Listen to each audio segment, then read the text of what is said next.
Hello fellow Astroneers, it's been a while since I've made an Astroneer video. I just make them randomly whenever I feel like it. My buddy kept bugging me to make one since all of these Vtubers played Astroneer like one time. So here I am. Shout out to Barry and his Final Fantasy XIV addiction. Anyways, moving on, here are my personal top 10 tricks and tips for Astroneer. Carrying a platform with an oxygenator and power source will provide both to you and also act as portable storage. You won't need to build a massive and unsightly network of tethers or make multiple trips to carry back anything. This is a trick I used early game so I can carry more resources and don't have to rely on tethers. If you worry about getting lost, you can place beacons to orient yourself using the compass and or smooth the ground to create pathways. I personally only use tethers to mark out important pathways along with smoothing the ground. Having too many tethers makes everything look very messy and triggers my gaming OCD. Tip number 2, piggyback on the previous tip, my personal go-to method of traveling is carrying my shuttle while using the hoverboard and hydrogen jetpacks. I am super lazy and this lets me carry a lot of resources as well as fly off to space anytime I want. This saves an incredible amount of time and effort. I never have to walk or jetpack back to my shuttle. I will warn you though that those pesky plants that shoot projectiles can explode your shuttle. I learned this the hard way. Tip number 3, you can place packagers on your shuttle and other objects to save space. Packagers are super handy for carrying back larger objects since a packaged item usually takes up less storage slots. I use this method for collecting research items, collectibles, and etc. and bringing them back to my main base. Tip number 4, I get asked this question a lot, but you can filter what items the auto arms grab by placing that specific item on the slot that is on the base of the arm. The arm will then only grab that one item. This is very handy and will let you automate almost any process. Use automation whenever and wherever you can to save time and effort. Most modules in Astroneer can be automated by pressing this button. Combine this with auto arms and you will deal with way less tedium in Astroneer.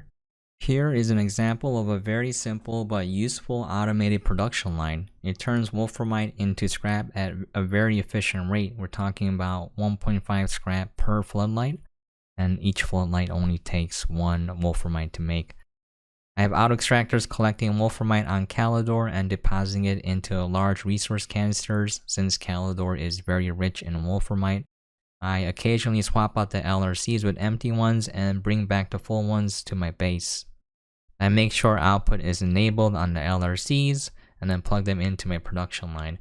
The LRCs will output directly into the smelters, which turn the wolframite into tungsten. The auto arms are filtered to only grab tungsten and transfers them to a storage table with small printers set to auto print floodlights. Then I have even more auto arms filtered to grab only floodlights. They pick them up and deposit them directly into the shredders.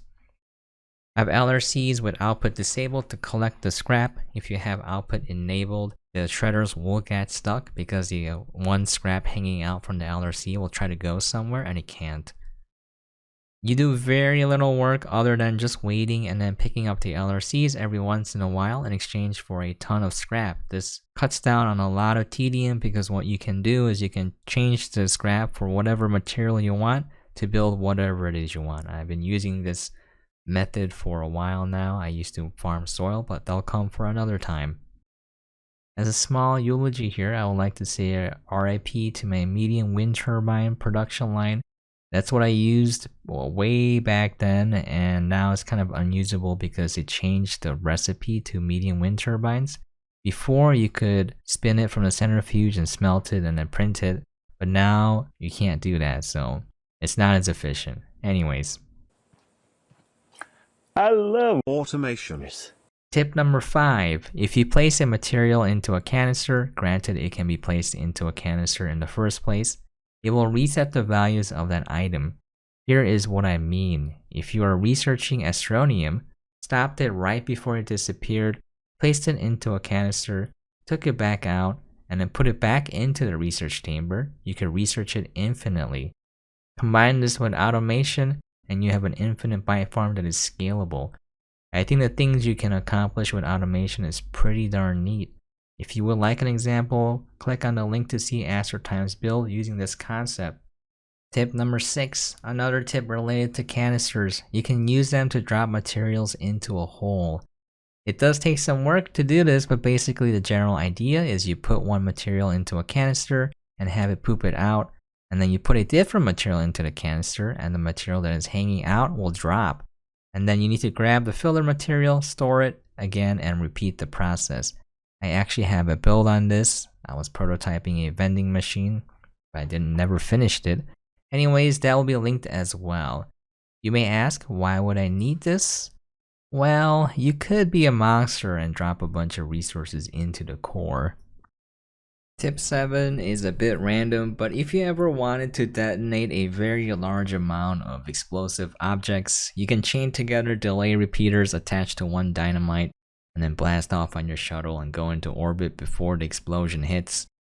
Speaking from personal experience, the game lags a lot when you have a lot of objects in a small enclosed area, as well as thousands of explosions happening at the same time, and the game will just generally crash. So going into orbit and then exploding it will let you bypass this.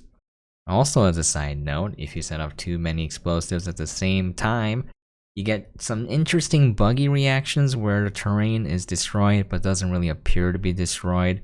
I wouldn't recommend doing it because it'll probably bug out your game. Anyways, nothing says entertainment quite like destroying an entire planet. It's fun for the whole family. The next series of tips will be for base building. Here is a simple way to smooth the ground for your base if you don't want to use the true flat cube. To start, attach the alignment mod. The alignment mod will smooth the ground perpendicular to the center of the planet. This will be a nice starting patch for your base. Smooth out a small section using the alignment mod. Remove it and attach the wide mod. Start smoothing out from the center of the spot you made using the alignment tool and go outwards. Think of it as taking the center of the cursor and trying to make the slope of the surrounding terrain match the center. This method is not perfect and you will have some wrinkles, but overall it creates a nice usable surface. You will have to make adjustments with the alignment mod every once in a while for larger bases since there is a curvature to the planet's surface. Tip number 9. To color the ground, simply attach the terrain analyzer to your manipulator. You can pick a color you like on the ground and grab that color by digging it up until the meter is full on the analyzer. To color a surface, simply add ground while having the inhibitor mod and terrain analyzer with the color of your choice attached. The inhibitor mod prevents you from changing the terrain, so this is perfect for coloring surfaces without messing anything up. This is fantastic for creating noticeable pathways or for organizing your base. You can also always just draw memes. Finally, tip number 10. Have fun and play the game the way that you want to. You don't have to listen to any of these tips at all. They're just here if you wanted some help. You do you. Every Astroneer is unique in their own way, and the most important thing is to have fun when playing a game. Anyways, that's it, Astroneers. Hope these came in handy. Please feel free to comment below if any of these helped you, and feel free to share your own tips. I would love to hear them. That'll be it for my annual Astroneer video release. I'll catch you guys next year.